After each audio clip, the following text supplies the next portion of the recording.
Faut parler de ce bras de fer entre Valérie Plante et le gouvernement Legault. François Legault en tête. Elle a fait une conférence de presse où elle a dit où est le premier ministre pour venir sur le terrain constater là, ce qu'elle appelle la crise humanitaire en termes d'itinérance à Montréal. M. Legault, le gouvernement, pas très content. Lionel Carman qui a donné la réponse. Et là, elle renchérit, Mme Plante. Vidéo qui montre dans le métro là, à quel point c'est devenu, ce sont mes termes, pas les siens, un hôpital psychiatrique dans des stations de métro là, souterrains. Qu'est-ce que tu penses de cette chicane-là sur le principe d'interpeller comme ça publiquement le premier ministre? Bon, ça veut dire que tous les ponts sont coupés. Ça, c'est la première chose. D'ailleurs, M. Carman l'a précisé en disant que la dernière halte chaleur a été construite par Montréal, ouverte par Montréal, pas construite. Hein, c'est des sièges dans un sous-sol. Puis des sièges sur lesquels tu peux dormir pendant la nuit, mais pas de lit. Bref, tu vas dormir mal. Tu vas vraiment mal dormir. Donc, M. Carman disait, OK, là-dessus, elle a consulté personne, ni le CIUS, ni le gouvernement. Puis en même temps, on comprend, il fait froid, puis on veut rentrer les gens à l'intérieur, fait qu'on comprend sa démarche. Ceci étant, bon, les ponts sont coupés. Pourquoi les ponts sont coupés? Parce que l'argent n'est pas au rendez-vous. M. Carman est de bonne foi. Il a fait un plan de lutte à l'itinérance extraordinaire, qui a été applaudi par tout le monde, mais doté de 260 millions, 60 millions par année à peu près sur 5 ans. Là. Et puis, de ce plan-là qui veut couper à la source. Donc, il veut, lorsque les jeunes sortent de la DPJ, il veut les capter. Parce qu'à 18 ans, quand tu sors de la DPJ, tu n'es pas prêt à aller en logement. C'est pour ça qu'il y a 50% qui deviennent des étudiants. Lorsque les personnes sortent de prison, les problèmes de santé mentale, donc du logement supervisé pour santé mentale. Et tout ça, ça a donné lieu à des belles initiatives. Mais c'est doté de 60 millions par année. Pour toi, c'est pas assez? Bien, pas seulement pour moi. C'est parce que l'affaire, c'est que on évalue à environ 5 000, peut-être un peu moins. L'évaluation est peut-être... Parce que quand tu comptes les itinérants, il faut que tu fasses attention. Là-dedans, il y a des itinérants saisonniers. Hein? Il y a des itinérants qui vont dormir chez d'autres pendant 3 mois, puis après ça, ils vont se ramasser dans la rue pendant 3 mois, puis ils vont se trouver une autre place. En tout cas, ils sont difficiles à compter. Mais mettons qu'il y en aurait autour de 4 000, mettons, on va mettre à 4 000. Bien, 4 000, on va mettre 250 000 $ la porte. Pas cher.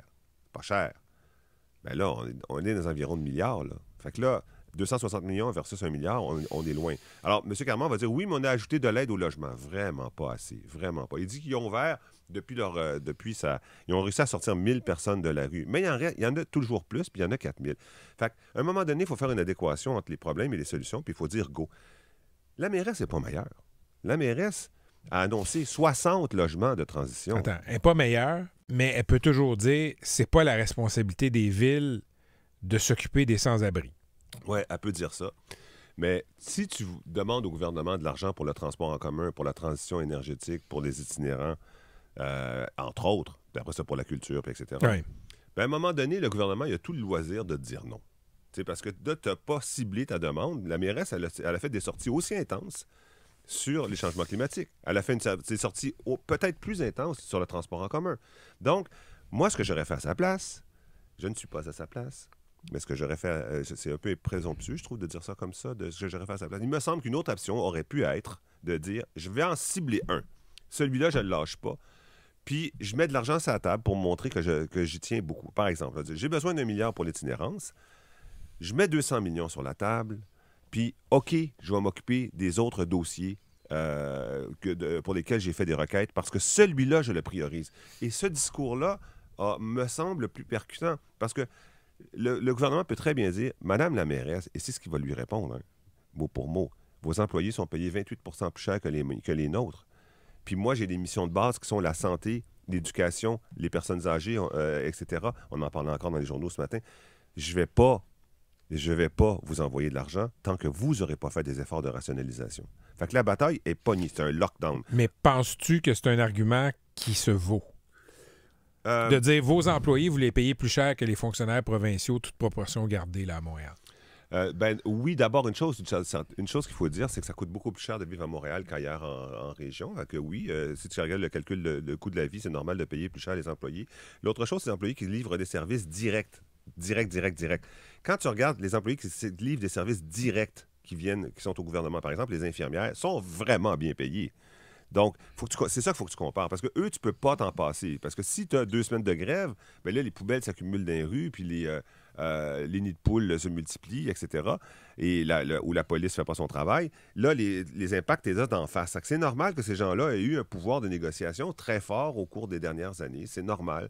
C'est pas tout à fait juste de dire « vous les payez plus cher que nous ». Mais ce qu'il peut dire, par exemple, c'est qu'il manque d'argent partout, je veux de la rationalisation, puis je veux de la priorisation, puis là, oui, on va embarquer.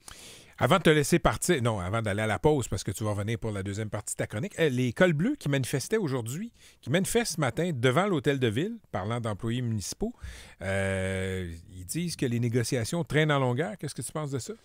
Bien, c'est normal. Là. Les négociations sont toujours longues, puis ils vont opposer ce genre de narratif constant.